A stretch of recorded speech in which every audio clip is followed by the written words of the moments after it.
Welcome back. It continues to be a major rout on the Lal Street and largely on expected lines given the kind of play out of the crisis and the pandemic, the rising cases in the country, the shortage of oxygen as well as vaccination, beds. All of that seems to be weighing down on investors' minds as we're looking at a gash of nearly 3% for the broader markets and the index struggling at those levels of about 14,240. But let's also understand then what the outlook is on the MFI industry, what the second wave impact is potentially going to have. Does it mean more NPAs for the MFI sector? As well as what the outlook is when it comes to the sustainability of MFIs, whether or not stress can likely hamper the long-term outlook. So to discuss that in greater detail, joining in on the show, we have with us Mr. Bhargav Dasgupta of ICICI coming to that, we have Dr. Alok Misra as well, who's joining in from MFIN, as well as Udaya Kumar, who's the MD and CEO at CreditAccess Grameen. Apologies for that. Let's delve into the discussion. Thank you so much for taking time out, Dr. Misra. Just looking at the current market dynamics, it's estimated that the asset quality pressures for the MFI industry are likely to persist and continue due to the second wave and the recent surge that we've seen in cases. How are you viewing the space as a whole?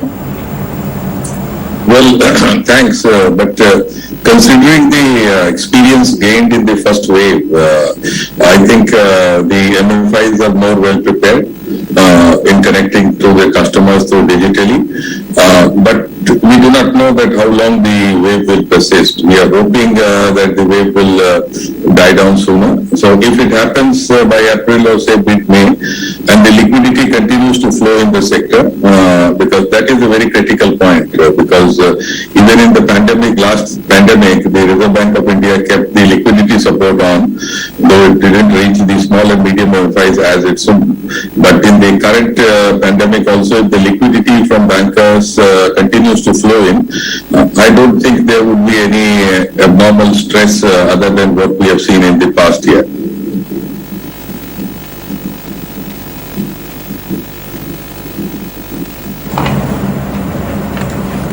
Okay, fair enough. Coming to you then, Mr. Kumar, just wanted to understand what the outlook is, particularly for Maharashtra. That is topping the cases for the second wave, forming nearly 7% of the total MFI industry, if I'm not wrong. How is the collection efficiency? What is the trend that you're seeing in the state of Maharashtra? And more importantly, what has consumer behavior been like as well? Yeah, happy to be here actually. See, in Maharashtra, while it is only 7% of the microfinance industry is there, whereas Maharashtra there is a rule is very clear where microfinances are treated as essential services today. So that there is a clear-cut policy where it allows you to do a business, whereas we have little difficulty in Madhya Pradesh and Chhattisgarh where we are not very sure. Some districts have their own policies. So that's where the gap, actually, where we have a proper regulation, proper rule, proper policy, actually we will not have challenges. So in Maharashtra particularly, we don't see too much of issues. Yes, there was issue because of the prolonged lockdown during the COVID earlier, which had a higher delinquency compared to other states. But this specific COVID-2 may not give additional too much delinquencies. Okay, those who have difficulty obviously may not be able to pay in this pandemic. The collection of the earlier may delay further or may not happen, but new delinquency we don't see too much issues. And in microfinance all the time, the temporary lockdown, temporary stop of business will not impact the customer because close to 80% of microfinance customers are in essential businesses and their work is going on. So on their sales, their collections, their businesses, products, everything is going on, and microfinance is allowed to operate. So which is very positive for the industry in Maharashtra.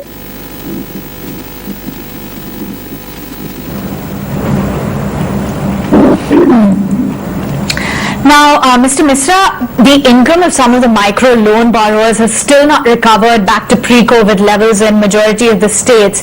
Which are the states, according to you, that have been the most hit? And do you think you can share some sort of data that you may have on the collection efficiency in the top states? Yeah, the collection efficiency across India, if you look at the March figures, is hovering around 93-92%, which is not ideal as per microfinance, but still much better compared to all other financial asset classes. And when you talk about particular states where there is a problem, the problem states are there, which I will list to you, but they are not due to COVID. They are due to some other extraneous reasons. If we dissect the COVID-related issues, it is difficult to isolate whether it is rural or whether it is urban or whether it is based on occupation. It is very localized phenomena. Say, for example, if there is a temple economy in certain places where the temples were closed till very recently and they are again being closed, the whole economy surrounding that has suffered. So it has nothing to do with the state as such, as a whole. But so these are localized things and very difficult to dissect into neat categories of rural or urban or this occupation or that occupation. But at the same time, on the states, if you have to see, the one state which comes to my mention is Assam, where the recoveries have dipped quite alarmingly, and that is due to the other factors which you are aware of, due to the proposed microfinance bill or act which is being talked about by the government, by the local state government, and that has nothing to do with COVID. And other than Assam, I do not see any state as an outlier in terms of all India recovery. There might be plus minus 2%, 3% from 93. Some states might be 88%, some might be 95%. But overall, the trend continues to be healthy and improving.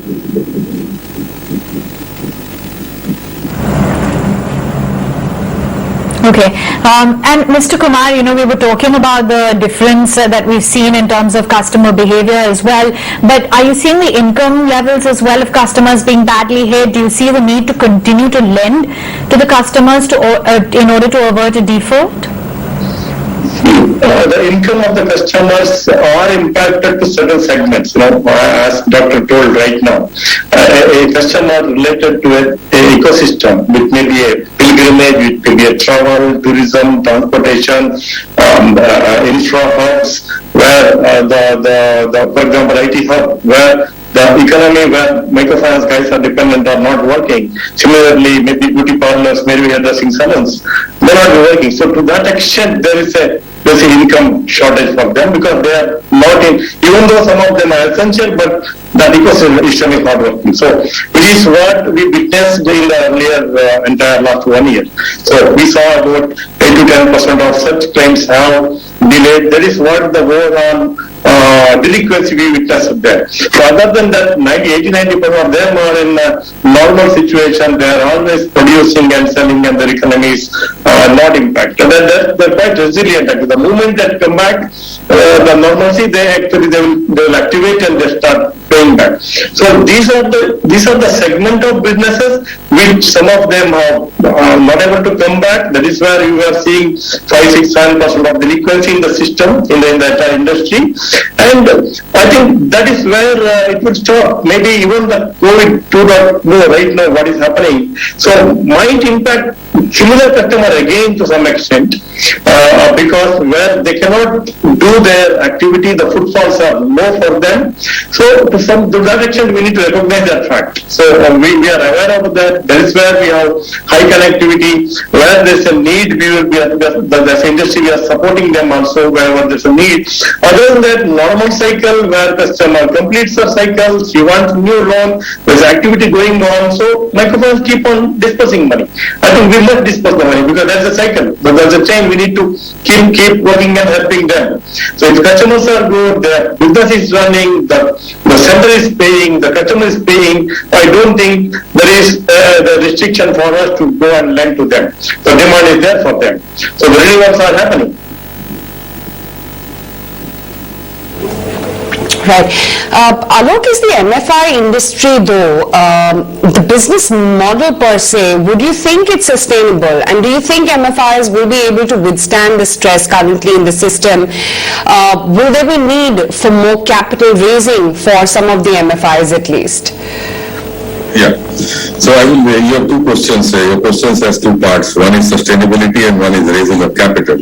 So on the sustainability part, I would only say to you that in the financial sector, if microfinance industry is not sustainable, then none of the business is sustainable. As Udaya was telling that they are all involved in essential services, and year on year, because it sometimes as a development professional, it pains me that for 20 years the industry and the clients have proved their resilience time and again, giving you 97%, 98% recovery, and still this question is thrown back to us. So I think as an industry, industry is sustainable only because of its clients. It's not because of some special things in the industry per se. It is because of the clients. So they are very resilient, and I am 100% sure that we will come out even with this crisis with sustainability. On the second part of a capital raise, yes. If the credit losses exceed the normal provisionings of 1% or less than that, to go to 5% or 7%, yes. Those institutions in the middle part of it who don't have much of a capital buffer, they will require to raise capital. And I'm happy that over a period of last 6 months, if I see, many such institutions have raised capital. So capital raising, yes, in case of institutions who do not have ready capital buffer, in excess of the prescribed regulatory capital of 15%, if somebody is just borderline because of the higher provisioning this year, they will require capital. But on sustainability, I have no two doubts.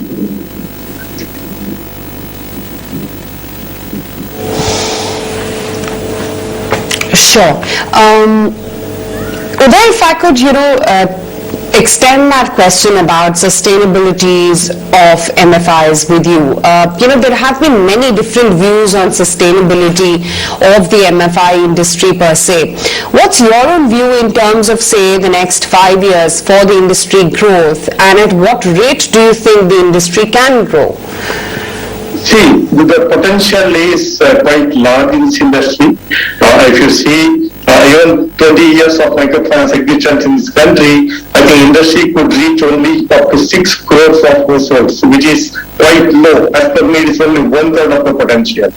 Despite banks, MFIs, NBFCs, SFBs, all are lending into system. So still we reach only 1/3 of the potential with this. So it means 2/3 is still out there. So which only gives the advantage for this industry to grow further.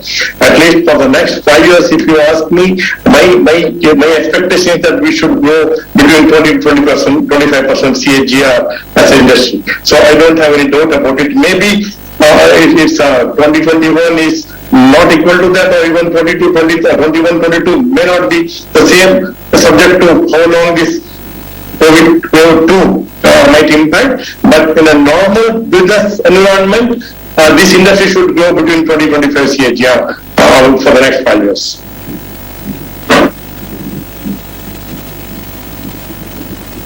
Okay, great to have you both on the show and help us understand where exactly is the growth for the MFI industry headed.